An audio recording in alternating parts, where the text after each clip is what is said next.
Hello, my friends, and welcome to episode 201 of the Kiss Army Nation podcast. I'm one of your hosts, Pasquale Veri. And I am Claudio Spera. Welcome to the show, everyone.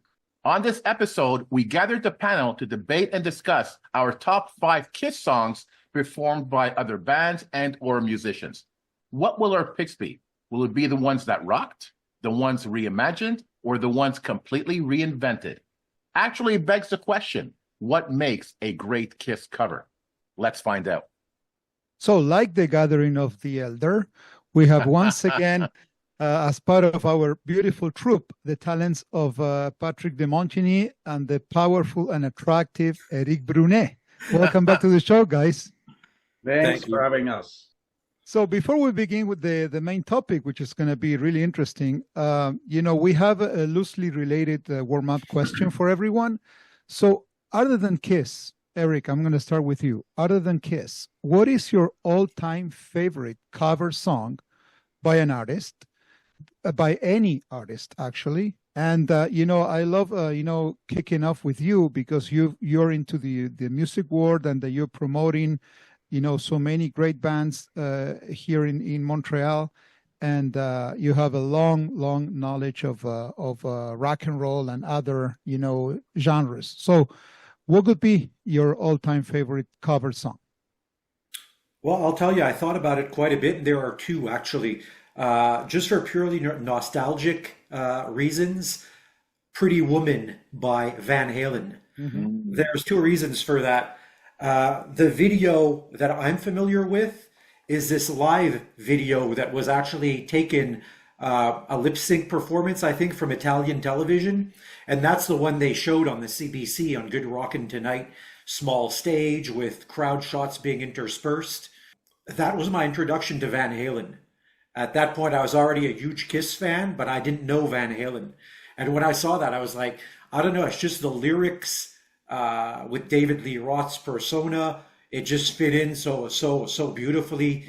Eddie Van Halen's playing and stuff, even though it's certainly not the best tune to exemplify what a talent he was. There's just something really cool about that song. And even now when I play Diver Down, the Van Halen album, even though it's a cover, it's a song I really always look forward to. And if I'm watching an old bootleg, is "Pretty Woman." So immediately it turned me on to Van Halen, but then as my tastes kind of broadened, it also turned me on to Roy Orbison, who did it originally.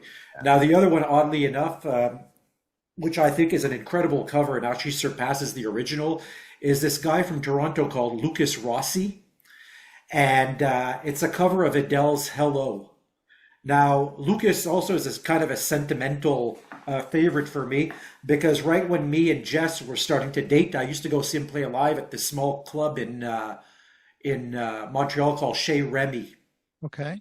And he's a fantastic entertainer. You might know him. He was actually on a show in the United States called Rockstar Supernova. Oh, yeah. Tommy Lee and Dave Navarro. Mm-hmm. So the cover of Adele, of course, is a cover he did a few years after that show. But he's a tiny little guy, but his voice is so charged with emotion and just so powerful, almost like an opera singer. Mm-hmm. So Lucas Rossi's cover of "Hello" by Adele and Van Halen's cover of "Pretty Woman" has to be my favorite covers of all time. And just a quick one. So Lucas, he's still doing music, or even yeah. You can follow him on Facebook. He just released a new song, I think, last week. Okay. He no longer lives in Toronto. I think he lives in the southern states now, and but he's still consistently, playing gigs and putting out new music. Yeah. Nice. That's good to know. That was good. Good info. Pat, what's your take? All-time favorite cover song? All-time favorite is kind of hard to choose. I can name a few that I thought the artists who covered it did a great job, starting with Motley Crue covering "Helter Skelter" by the Beatles. Mm-hmm. In my opinion, it's pretty much the same, except that a more modern sound, a heavier sound. They didn't change it too much. I don't know how hardcore Beatles fans feel about it, but in my opinion, it's pretty good. Also, Leonard Skinner, I have a live DVD.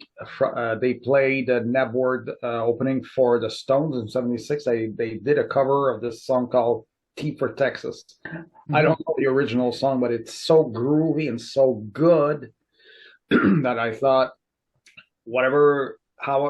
however it sounds originally, I think Skinner made it their own. So that's another one that I like. Van Halen were pretty good to do covers. So Pretty Woman, yeah, that's a good one. And also they did on that same album, you might know this, Eric, Dancing in the Streets. Right. It's another cover, which Yeah. sounds pretty great also. And into the Kiss world, Ace doing a cover of 2000 Men by the Stones. Hmm. Hmm. And Peter covering Cause I was tossing and turning. Tossing and turning. Yeah, Right, right, yeah. right. Yeah. I think he did a good job with that. So Hmm. Hmm. pretty much off the top of my head. Good stuff. Yeah. Good stuff. We have more than one. That's great. So, Pask, what's up with you? What would you say? Your all-time favorites, cover song or songs? Well, I'm boring. I just have one song, and this one stood out the minute I thought about it, and I'll be talking about it more in the episode. I like a song that gets me off guard. It's different from the original. For me, it has to have that wow factor. And for me, it's got to be Sound of Silence by Disturbed, David Draymond. My Beautiful. God, I played that song in the car over and over and over again. It's so powerful. His voice, incredible in that song. And I remember hearing somewhere, I don't know if it's television or in a magazine or something, his mother said she's not a fan of Disturbed, but loved her son's performance of that song. That's You know, amazing. you wouldn't have thought he could do a song like that. I wouldn't have thought he would do a song like that. Yeah. And when I heard it, it's like, wow. To this day, I still listen to it all the time. Oh yeah, the way he sings it, it's incredible. fantastic. Yeah, yeah. You So feel much the emotion. power. You feel the power and emotion. Absolutely. Beautiful. So in my case, I got into, well, that's gonna be pretty obvious because it's a cover from a song from an original song from Bob Dylan, but this one it's by Jimi Hendrix, which is All Along the Watchtower. Yeah. So when I hadn't heard to the original song, so one of the first songs that I was exposed to from Jimmy was this one, and I instantly fell in love with the sound, the way he was playing guitar and the voice and the whole, vibe that those songs have. And I think that then when I went back and checked Bob Dylan's, it has absolutely nothing to do, beautiful song still. But to me, Jimmy, he did something that is so transforming, for the song that it actually, to me, stands out. To me, even to this day, when I listen to that song, I think it's a Jimi Hendrix song, Nice. All right, guys. Now that we're all warmed up, I'm looking forward to hearing everyone's top 5 Kiss cover songs.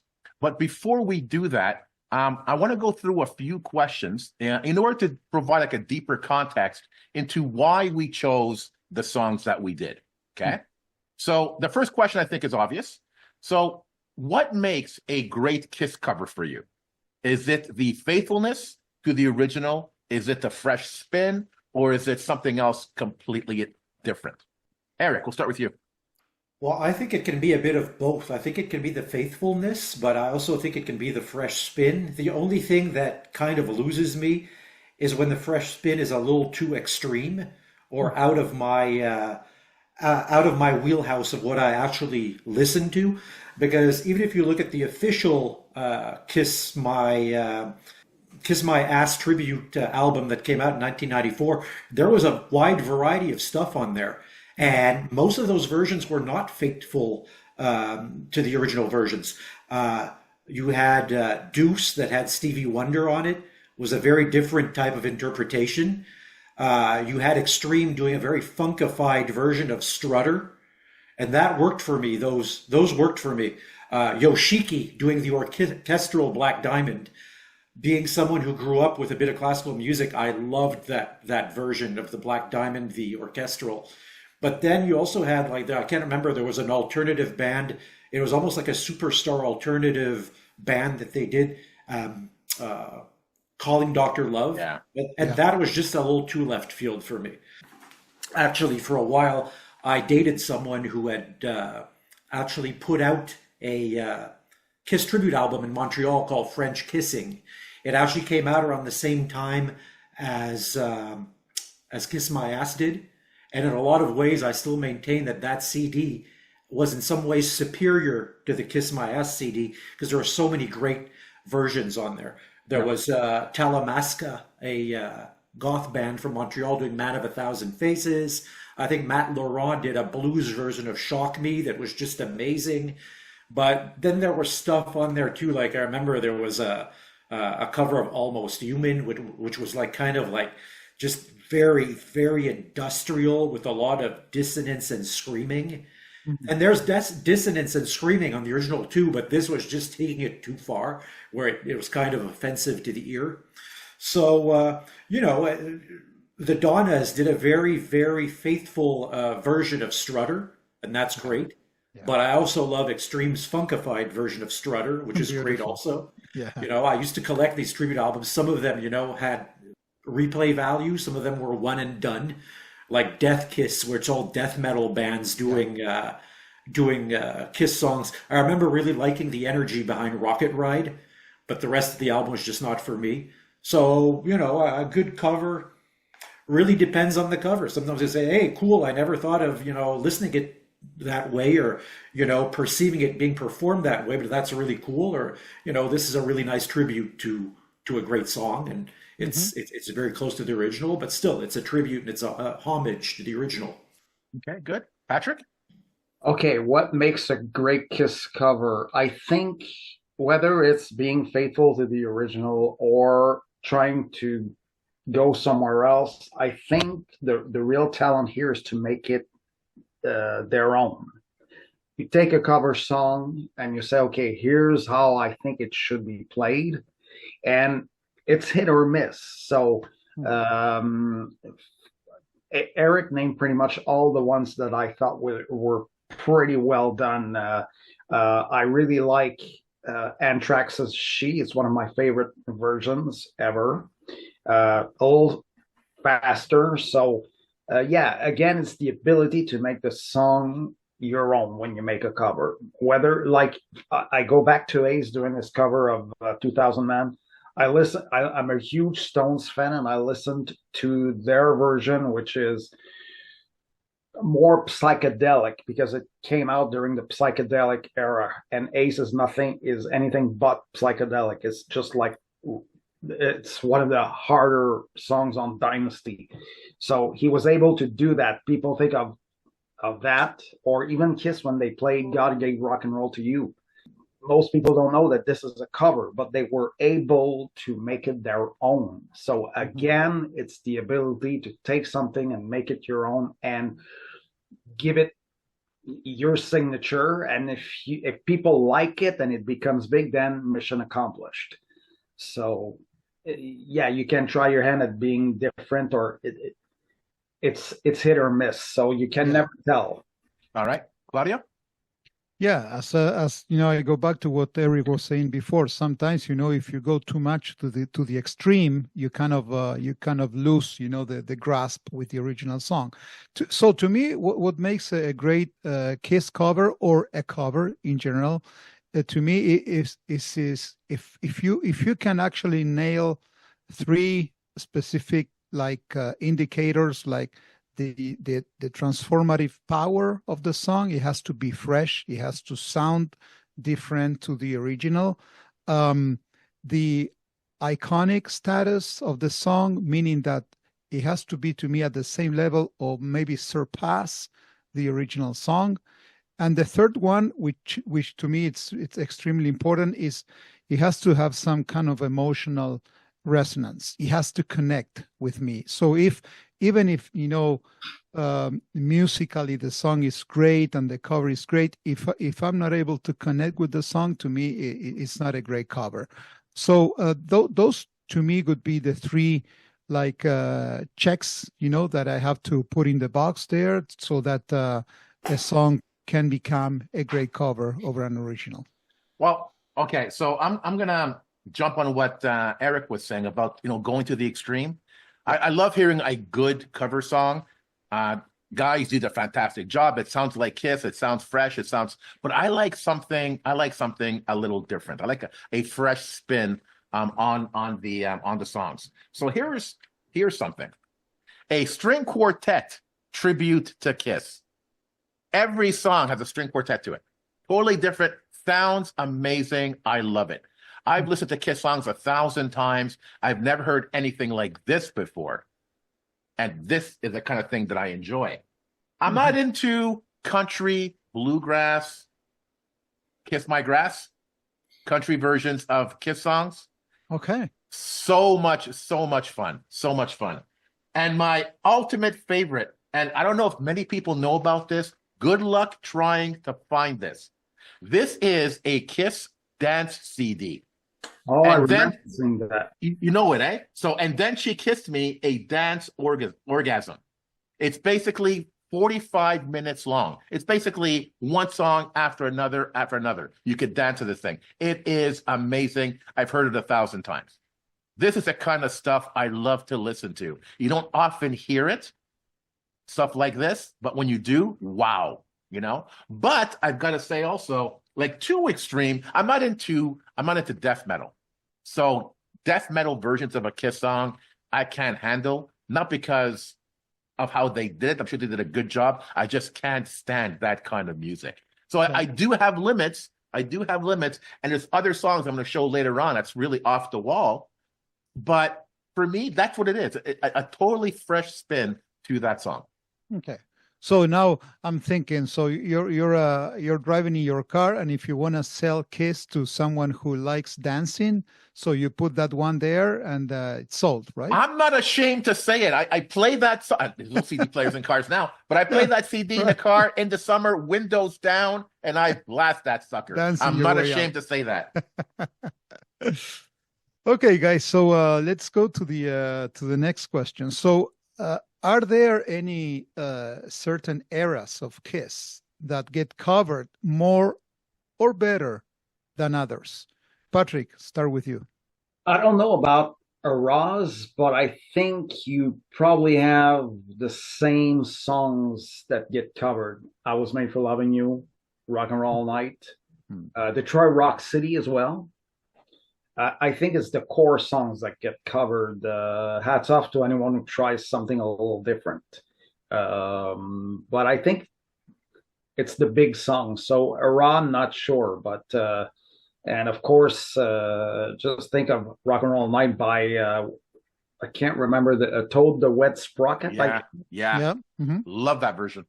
Yeah, I mean, I salute them for doing something totally different and doing it well. Not for me, but I agree with you that it's brilliant the way it was done. Now, not my cup of tea, but it doesn't mean it's not well done. But yeah, I think you're going to get the Beth as well. So the big songs get covered. Nera, well, did they have any big hits after I Was Made for Loving You? Well, maybe Have Us on Fire and Lick It Up, maybe.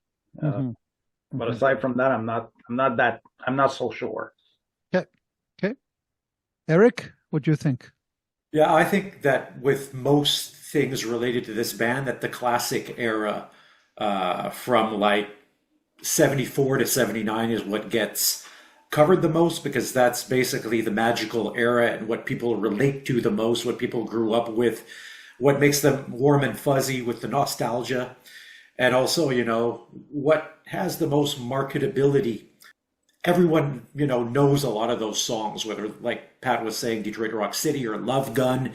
So that's kind of what gets covered. I'm not sure how many times like a song like "While the City Sleeps" off Animalize would get suffered, would get Lonely is the covered. hunter. Lonely is the hunter, right? Oh, Yeah, no. or "Lonely is the Hunter" would get covered. I haven't heard it. I'm sure it's out there. Recently, not on record, but on a video I found online, I found a Kiss tribute band that basically covers uniquely the Dynasty and Unmasked period. And I thought that was really, really cool. I actually posted it to the group because those are great songs, but a lot of if you like pop especially, those are great songs, but we never heard them live. So I think like with all things Kiss, the classic era is what lends itself the best to being covered. There's exceptions like, Hide Your Heart has been covered I don't know how many times. Yeah.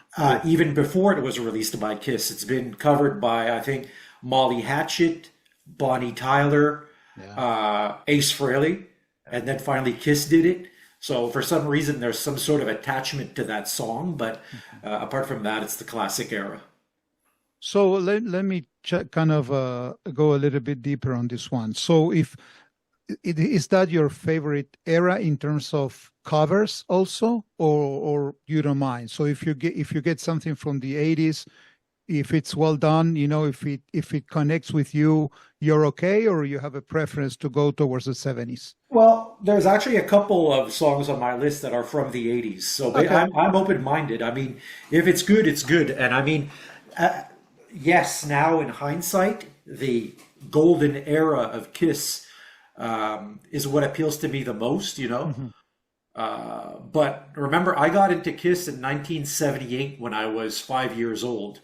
So my teen years and preteen years were basically spent listening to Unmasked Kiss. Right. And I still listen to that. And I mean, if there's a really great cover out there of Tears Are Falling, or there's a great cover of Not for the Innocent or something, I'm all for it. I'll definitely listen to it. Yeah. Okay, good stuff. Pasc, what's your take? I think the reality is it's mostly 70 songs that gets covered. And I think if musicians or bands want to go off the beaten path or take some risks, they're going to go into the 80s and beyond. Personally, I prefer hearing more of the 80s stuff that's covered. Hey, listen, when Bruce and his band does 80 songs, Claudio, don't we lose our minds? Yeah, absolutely. There's and even songs, especially Gene's songs from the 80s that I don't like. I've heard it maybe once or twice on record. But then you hear it live by the Bruce Kulick band, for example. Oh my God, it's a whole different take. It's so powerful. It gives a song a whole other meaning that I wouldn't have gotten otherwise. We'll never hear it live from the band. The only way we're going to hear it is being covered by another band. And the 80s aren't represented enough, as we know. So when a band covers that era, fantastic. I can't get enough of it. And a little off topic, but I find myself more and more geared towards the 80s. I want more 80s stuff. Even the bootlegs I'm buying, I'm focusing more on the 80s. Covers, more on the 80s. It's weird. I knew you were going to say that. I don't know why, but I was thinking, when we were going through the question, I thought to myself, well, Pasc is gonna go to the 80s, big time. Yeah. It's true. It's true. Unpredictable. No, but there's something on the 80s which is actually really attractive too. Well, in my case, I'm pretty much with Eric and Pat. It's hard to define an era, if it's better or not, but it is true that it's covered, most extensively by other bands, because it's the iconic Kiss. It's the original lineup. It's the sound of the pure rock. That's basically the essence of Kiss. So of course there's great stuff in the 80s, and sometimes I find myself listening to some of the covers which are kind of shocking. Same as Eric, I have a couple in my list, but I have to say that I will gravitate more towards the 70s. When it's time to talk about covers for Kiss. Cool. All right. So, is there a particular Kiss song that you think should never be covered, or one that's just just too difficult to get right? Claudio, Oh, we'll start with you. that's a tough one. Yeah. And well, maybe this is going to be shocking, but this is the beauty of having this kind of discussions. Maybe you're not going to agree with me, but I don't know if it should never be covered because it was, covered many, many times. But I have a hard time, trying to digest any cover of this song. And to me, it's a Love Gun. Yeah. I have some, I have to say maybe huge love for this song. It's my favorite song, and I cannot imagine, listening to that tune without Paul's voice, without Ace's solo or Gene's bass line, the drumming part from Peter. To me, that's a masterpiece from Kiss. So it's a matter of emotional attachment. I cannot listen to that song, played by anybody else. I cannot. Okay. Pat, how about you? The first one that comes to mind for some reason is Black Diamond, only because to me, Black Diamond represents going towards the end of a Kiss show, and that you're going to get the bombs, you're going to get, and it's funny because I like Peter singing it, but also Eric Singer. I think Eric Singer does a good job singing it. I remember when he first sang it in '94, I listened to it somewhere and I was like, whoa, this sounds pretty good. So to me, Black Diamond is the quintessential Kiss song to end a Kiss show. So seeing another band do that wouldn't feel as right because the other band, they wouldn't use the bombs. Otherwise it would be, well, not copying, but it's like you're duplicating. So in a sense, I say this because Kiss is not the first band to have used bombs, but what I'm saying is that the song has that signature with the finale of the show before the encores and that kind of thing, and the guys going up with the risers. So to me, Black Diamond is the one song I, for some reason, wouldn't want to touch or wouldn't want to listen by anyone else. Okay. Eric. Yeah, this will come as a shock, but I think really that the song that you should not cover is Rock and Roll All Night. Oh, wow. I think it's just too closely identified to the band. And it's one of those things like, if someone said, well, I'm going to do a cover of Stairway to Heaven, you'd be like, why? Or if you said, I'm going to do a cover of Deep Purple's version of Smoke on the Water, which is also a cover, you'd be like, why do that? It's been played at every concert. Whenever a TV show, features Kiss, it's always Rock and Roll All Night.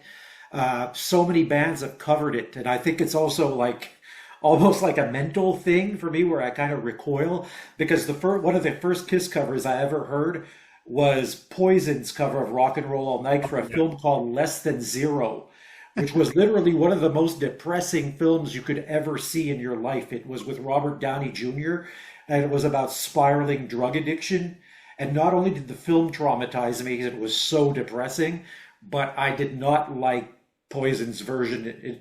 Nothing against Poison, by the way, but I just did not like Poison's interpretation of Rock and Roll All Night. I just find it sacred, especially the Alive version there. It's like your perfect rock song.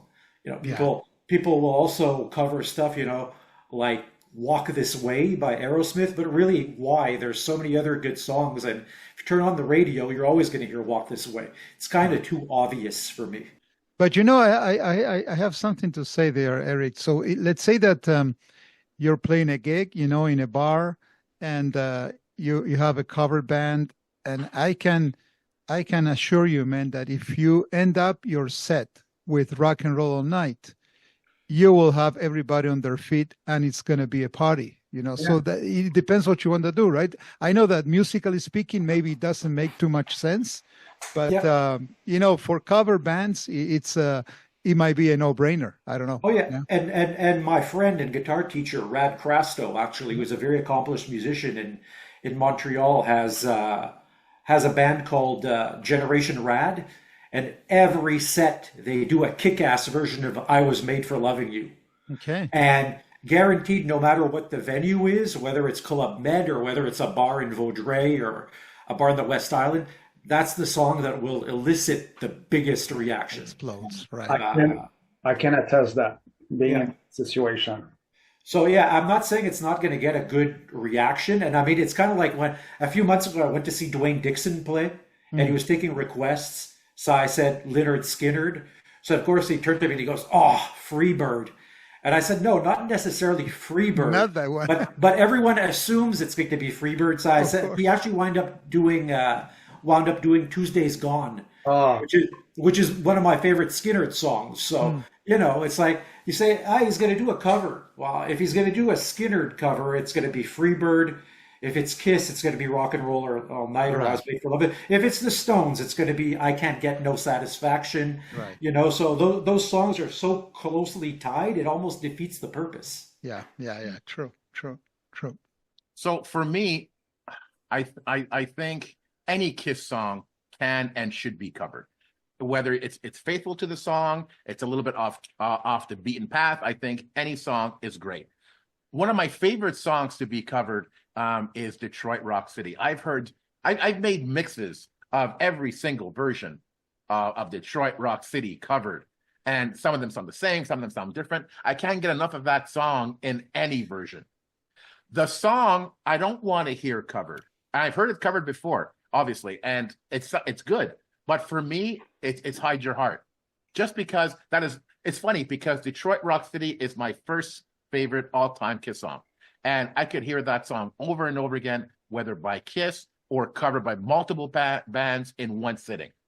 But Hide Your Heart being my second favorite song, nobody could do it as well as Kiss. Ace came close, I think, but no one could do it as good as Kiss. No, it doesn't sound as good as Kiss. And I only want to hear the Kiss version. Even if it's done off the beaten path, it's done faithfully, no one could do it as good as Kiss. And I'd only want to hear the Kiss version of that song. Okay, that's good. That's good. So let's go into preferences now. So do you prefer, Pask, Kiss covers done by well-known artists or musicians, or by lesser-known bands or musicians? Yeah, not well-known musicians, because I have a certain expectation of what the song is going to sound like. And of course, like the Disturbed song I was talking about at the beginning, you may be surprised. It's not like any Disturbed song that he's done. So there's that possibility. But generally speaking, I have a certain expectation of that song. So for me, it's definitely lesser known artists. Now, after we're done with this podcast, I want you to go on Spotify and I want you to find a band called Alien Fashion Show. Alien Fashion Show. They did a swing band version of Detroit Rock City. Mm. I love that song, man. I went for a walk one night and I was just playing that same song for 20 minutes over and over. And I'm swinging away, I'm walking faster, I had no idea who this band is. I never heard this version before. It happened, I was listening to a bunch of Kiss covers on Spotify, and that one came on and go, what on earth is that? I loved it. Like nothing I've heard before. That's the kind of stuff I love. Alien Fashion Show. Alien Fashion Show, Detroit Rock City. Listen to it tonight, guys. Let me know what you think.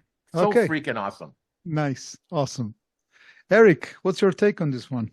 Well, it really depends, right? Because there's been some great versions on both sides. When I think of better known artists, Skid Row, Come On and Love Me. Oh, yeah. Anthrax did Parasite and She. Garth Brooks did a fantastic version of Hard Luck Woman.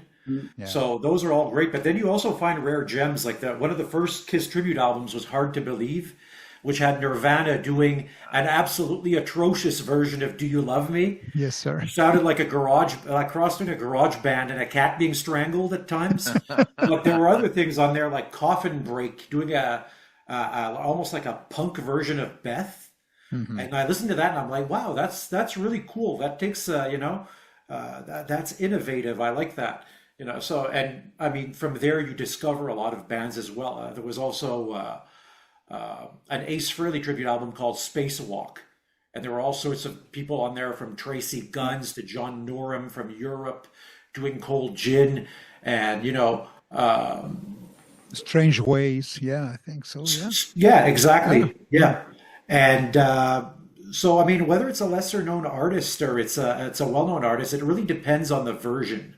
You Yeah. know, I think at the time that the Donnas did Strutter, they were a Strutter. lesser Yeah. known artist. Hmm. They were a lesser known artist, and I mean, I don't think they ever really exploded into superstardom, but that's an amazing song. You can't dispute it's great.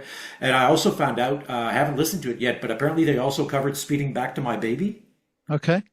So I'd like to check that out. So it's more the version for me rather than whether it's, I mean, uh, Gin Blossoms, Christine 16, Mhm. that I think they were just starting to hit their stride in popularity. Yeah. They Yeah. did a fantastic job with Christine 16. So, I mean, literally, I found a database in preparing this, okay, the other night Yeah. that had all the cover tunes from all the different countries. And I swear there must be about 1,500 of them. Oh, It's not even funny how many times these songs have been covered. yeah. Uh, if not 1,500, probably 1,000. So Yeah. I mean, there's so much stuff out there to discover if cover tunes are your thing, Yeah. that there's literally something for everyone. And I can find something awesome in a band like Anthrax that actually grew up with Kiss. They're super accomplished musicians, and they do killer versions of both Parasite and She, or just the band down the street that just learned of Kiss and starts incorporating tunes into their repertoire. There's Yeah. validity to both of it. True. True. Good stuff.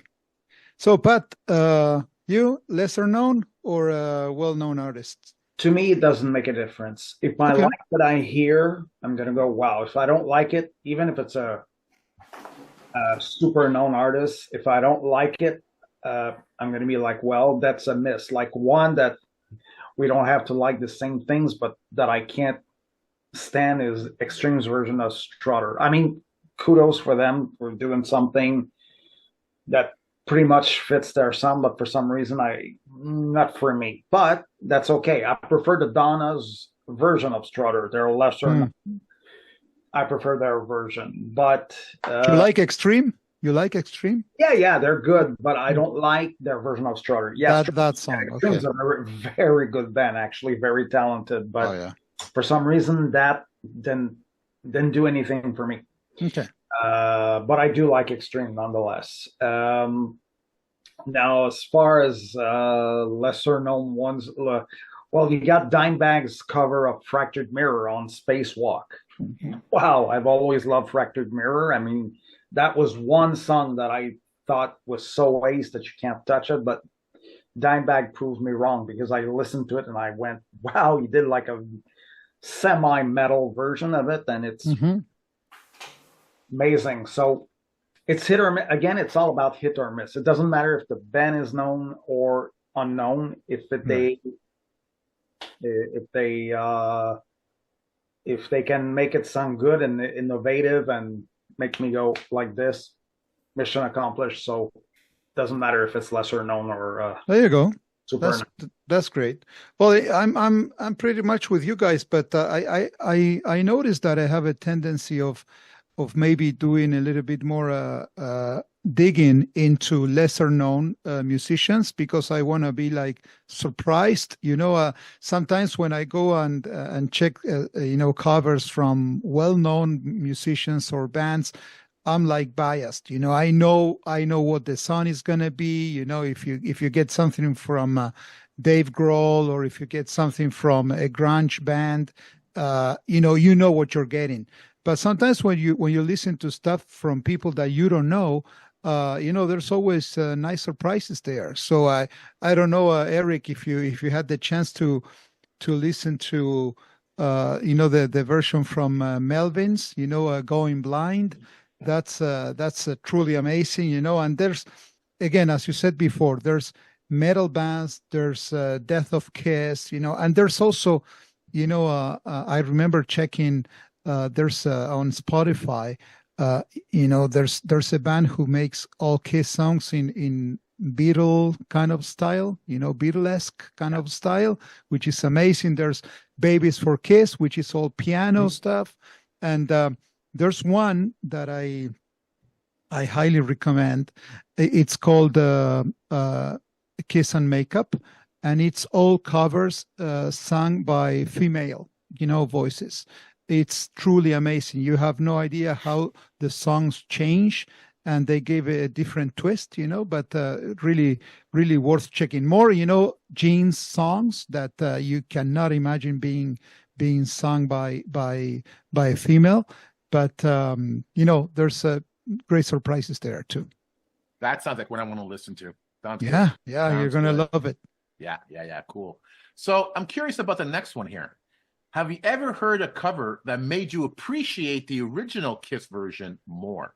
So maybe you didn't even like the original version and liked it more now because you've heard the cover? Are any examples of that, Eric? Well, maybe not in the sense that you mentioned, but in the sense that, yeah,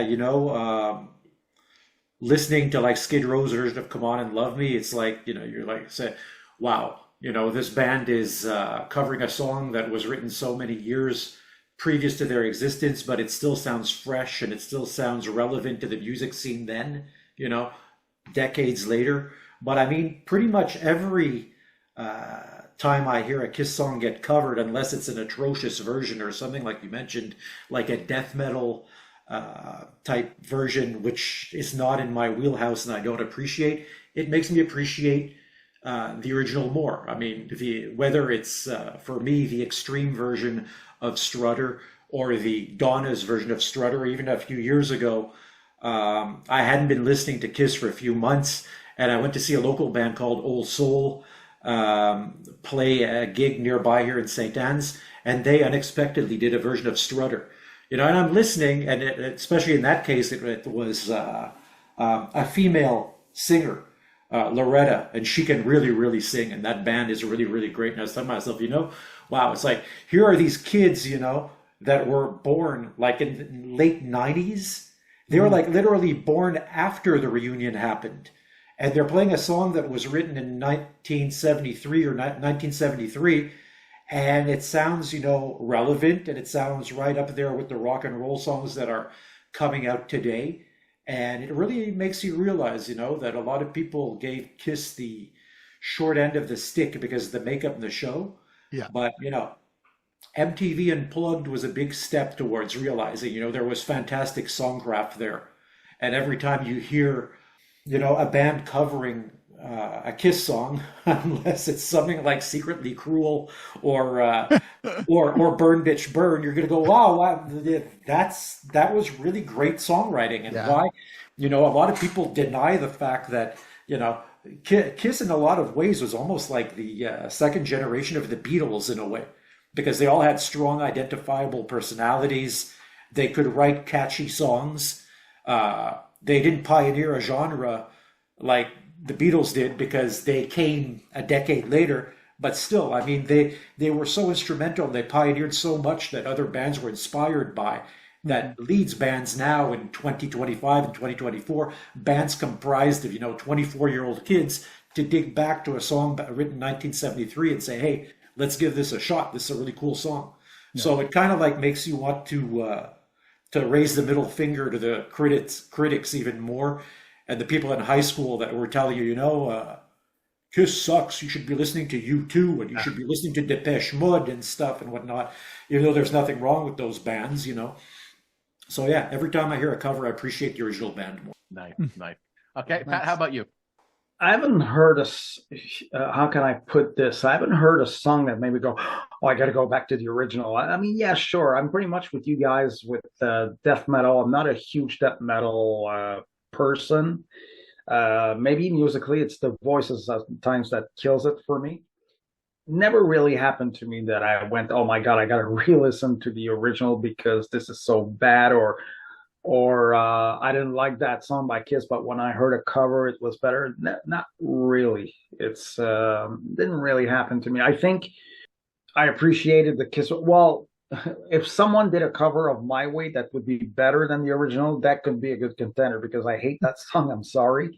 If someone did a cover of My Way and it sounded better, I would say, well, this is better. And will it make me like the original more? No, but I appreciate the new version. But that's about the only thing I could think of, really. But otherwise, again, it's all about. I'm like that. It's hit or miss. Kiss. The first time I listened to it, it was a hit. So there you go. So it's the same way with that kind of stuff. Mm-hmm. Nice. All right. Claudio, I have a feeling yours will be like mine. Go ahead. Are you serious, man? I have a feeling. I have a feeling. I know what you're saying. I know what you're saying. Go ahead. I'm gonna go with the full album. I'm not gonna. I knew it. Okay, you go first. No, then. you. Look, I know. I've always liked The Elder. Okay, it's not on my top five, but the minute I listen to Ancient Door from Christopher Boyars and his wife Jolene Fredrickson, it blew my mind. So I can pick any song, from that tribute album that is gonna make me want to come back and check, The Elder in its original form. But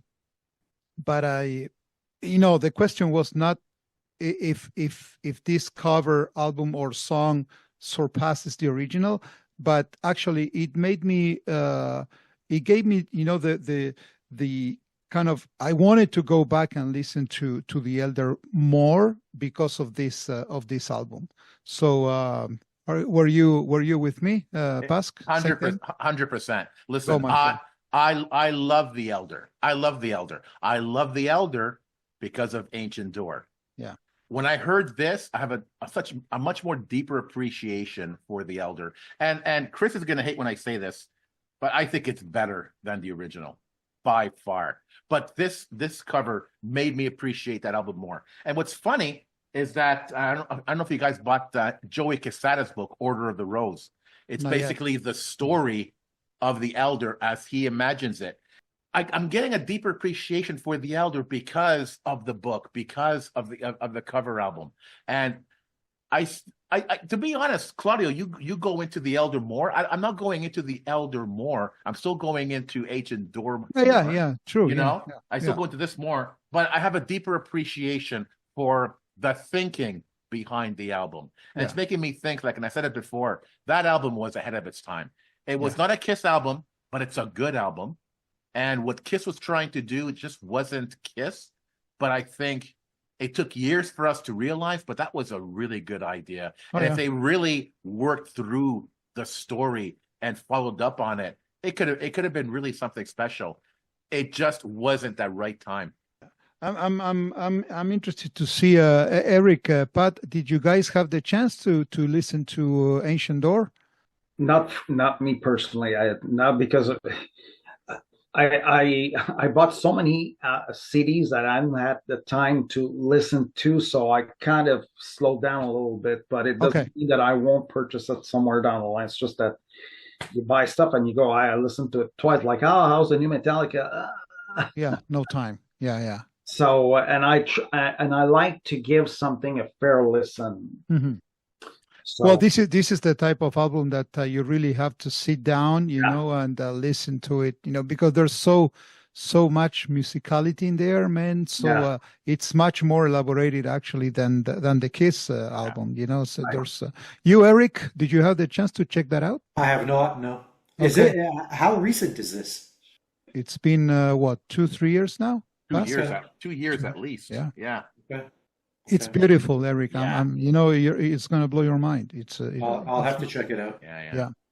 Okay, so guys, we're here. We get to the moment of truth now. So, what are your top 5 Kiss cover songs, by which band or musician, and if you can give us the reason why for each one of those? I'm gonna start with you, Pasc. Oh, I'm starting? Okay. Yes. All right. So my number 5 is And Then She Kissed Me, A Dance Orgasm. The entire thing. Because basically it's one long dance song, 45 minutes long. Again, rock and roll, dance. I love it. So much fun. So much fun. My number 4, Detroit Rock City by the Alien Fashion Show, the swing version of that song. The 20-minute, walking thing that That's it the was one. nonstop. Listen to it tonight, guys, and let me know what you think, man. So awesome. So much fun. Now, number 3 is an interesting one. Raise Your Glasses by Four Troops. Now, I don't know if you ever heard of them, but Four Troops began as an idea of putting together a group of veterans who could sing and raise money for veterans groups. And I couldn't think of a better way to honor veterans than Raise Your Glasses. Raise Your Glasses to the veterans. And there's an ensemble cast of musicians singing that song, men and women. So you have the men and the women singing that song back and forth. Wow, what a beautiful take. Nice. I didn't even know that existed. Oh, wow, yeah. awesome. What a celebration of that song. And yeah, indeed, it's basically a song that celebrates. It was so well done. I first of all, I love the Kiss version of that. And I don't hear too many covers of Raise Your Glasses. That's one of my favorites. Absolutely. Cool. Absolutely. Another one of my favorite Kiss songs is Charisma. I always look for a cover of that. And oddly enough, I like I said before, songs that are off the beaten path. But that one, I love that song so much. I want it true to the original, more or less. So Charisma is my number 2 song by Dogbane. Now, this is from an album, Rock and Roll All Night Tribute to Kiss, and it features like an all-star lineup, members of Dokken, LA Guns, Dio, Britney Fox, Rat. I've never heard this album before, but I came across this song on Spotify. It's like really cool, very faithful to the original, a little bit more rocking than the original. Fantastic. And again, my all-time favorite Kiss cover song, which is actually a song that was never actually released by Kiss, is by Bonfire, Sword and Stone. Oh man, I love that song to death. It's a travesty that Kiss never released it. Unbelievable song. And there's not too many versions of that song that I know of. I think there's 1 or 2. Bonfire is definitely a great version of that. On studio record and the live version. Fantastic. Good stuff. Nice list. I love it. Patrick, your 5. Okay, not necessarily in any order, but the ones that because again, I rarely listen to Kiss covers. Now, the first one, that comes off my head, is Anthrax's "She." I like the fact that it's pretty much close to the original, but in a faster, heavier way, which I think totally works, especially I also like Garth Brooks, oddly enough, his version of Hard Luck Woman. When it came out, I was not a big fan of Kiss My Ass, to tell you the truth, but that was the one song I thought was pretty good. Third one I really liked. I can't remember the name of the artist. My memories are blank. I'm sorry. Off Kiss My Ass, they do a cover of Going Blind. Melvins? Yeah. Okay. And also, I like Dimebag's version of Fractured Mirror. Okay. And the last one, oddly enough, a Kiss cover done by a next member of Kiss, Ace, doing Hide Your Heart. I'm one of those rare ones, I think, that I prefer Ace's version to Kiss. I like Kiss's version, but I think for some reason, because I liked Trouble Walking as an album, and I thought it fit the album, and it's like the whole thing. So I kind of like Ace's version better, but I like the song anyway. So those are the top 5 ones that come off my head. Okay. So you being a big Ace fan, I don't recall, was it in Origins 1 that he had a Rock and Roll Hell? Yeah. So how'd you like that? I liked it. I prefer Kiss's version, to tell you the truth. Okay. Because I don't know, I loved Creatures of the Night so much, and it has a special place in my heart because it was the first Kiss tour that I saw. Oddly enough, Ace and Peter weren't there, but I had a new appreciation for this lineup, Vinny and Eric. So for some reason, you did a good job, Ace, but I definitely prefer Kiss's version for sure. Okay, fair enough. Okay. Eric, interested to see what your top 5 are. Yeah, like Pat, this is in no particular order, but I chose Strange Ways by Megadeth, which was a rejected track from Kiss My Ass. I find that Dave Mustaine has a very distinctive voice, and on this song, it sounds really great. I'm also a huge fan of Marty Friedman, who's a fantastic guitarist, a real virtuoso, and his solo on this is his take on what I consider to be one of Ace Frehley's ultimate solos. And he leaves in enough of the original elements while expanding on it to make it super interesting for me. The song has a bit of a faster tempo. I find it really cool. It works. The production is great, super heavy. Okay. Number two, Do You Love Me by a band called Girl. Now, this was the first band that Phil Lewis from LA Guns was in, and also Phil Collin from Def Leppard. The cover's from 1980, so it's pretty old, the cover, but it has that classic English glam rock feel to it, almost like T-Rex. It's by no means perfect musically, and they added a lot of their own original touches to it, but for some reason it just works. It works kind of in that almost a bit shambolic glam version that the New York Dolls perfected, and T-Rex and the Sweet, and it just has very much of that feel to it. Also, one of the most disturbing videos you'll ever see, which I completely don't understand. If you get the chance to YouTube it, Phil Lewis is serenading department store mannequins in the video. Really? That have wigs on. So it's not real women. It's actually department store mannequins. So it's very, very strange. I'm going to check it out. Okay. Number three, ironically enough, I chose Sword in the Stone by Bonfire as well. It's a fantastic song. Their version is very, very true to the Kiss demo that circulates. Paul Dean from Loverboy also did a version, but he played around a lot with the vocal melody, the riff, and it just doesn't work as well for me, the Paul Dean version. Also, it's a sentimental favorite also because it was on the soundtrack of Shocker, which was one of these, in hindsight, abysmally bad horror films from the 90s that with a great soundtrack. Paul Stanley, Tommy Lee, and Vivian Campbell had a band called the Dudes of Wrath, who did the title track to Shocker, but Bonfire is on there too. It's Sword in the Stone. Number four, Some Love for the Elder. I chose Only You by Doro. Oh, yeah. Yeah. Doro was the singer of a German band called Warlock, and did solo albums. This is from her second solo album. So it's Only You by The Elder, but the lyrics are all rewritten. So it doesn't have to do with the Council of the Elder anymore or any of the mythological themes that the Elder album, was so known for. It's more like a classic love song. And if there's one thing about Doro is she could sing the phone book and it would sound great because she's got the best voices you've ever heard in your life.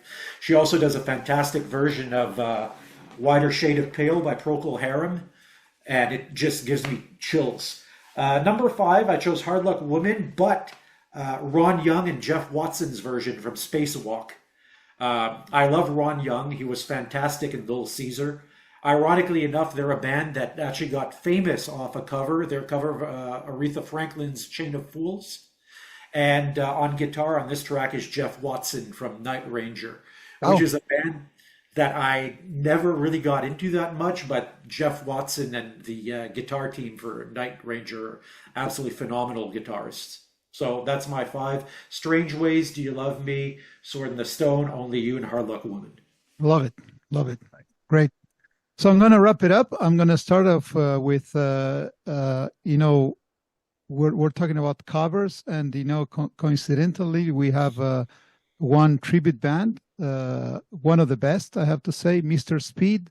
So there's a song from Mr. Speed on an album that it's called Rock City, and I took Sure Know Something.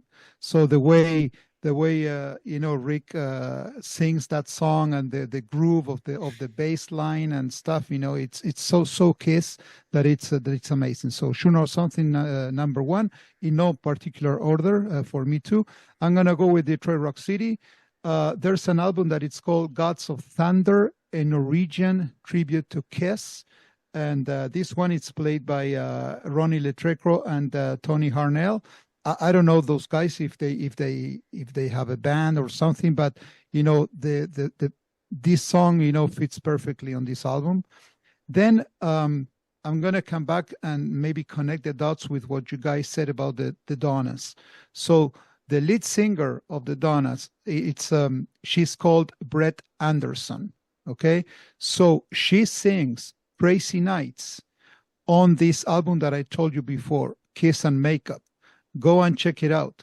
It's going to give you goosebumps. It's absolutely amazing. It's just an acoustic guitar and her singing Crazy Nights by Brett Anderson. You cannot miss it. Then I have Strutter with someone that you mentioned before, Eric, Phil Lewis, Gilby Clarke, from Guns N' Roses, and Jeff Pilson.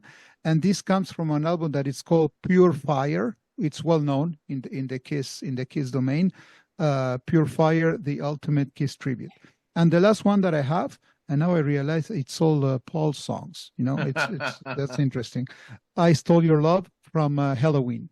It's fucking amazing. This song. Yeah. So that's it. Sure Know Something, Detroit Rock City, Crazy Nights, Strutter, and I Stole Your Love. No Love Gun. No Love Gun. No Love Gun. Love Gun cannot be covered. Guys, I love a discussion where it gets me excited about the topic and wanting more after we're done. So I definitely want to listen to some covers tonight. And just a little plug. I ordered Buffalo Rock City 2. If you guys haven't ordered the CD or the album, do so, man. Those are amazing Kiss covers. A lot of them are very faithful to the band, but fantastic versions of the song. So I am definitely going to listen to some covers tonight after we're done here. And guys, once again, thank you so much for coming on the show. As usual, it was a blast. Absolutely. I'm going to echo, past guys, it's been a true pleasure, to have you on. Your knowledge and, your opinions are always so appreciated. And something that we didn't mention before, Pask, but we don't have to forget about those fantastic reggae, versions of Kiss, with our friend there. So they released how many albums? 2 or 3, right? 3 and a live album. And a live album. Wow. So 4 in total. Yeah, worth checking. Yeah, absolutely. Okay, guys. Always a pleasure to see you. Thank you so much. Thank you, Eric. Thank you, Pat. Thank you so much. Thank you, guys. Thank To you. the Kiss Army, we hope you enjoyed this episode. If you have any questions, comments, or ideas, please send them to talktome@kissarmynationpodcast.com. Until the next time, remember, never stop rocking. Take care, everyone.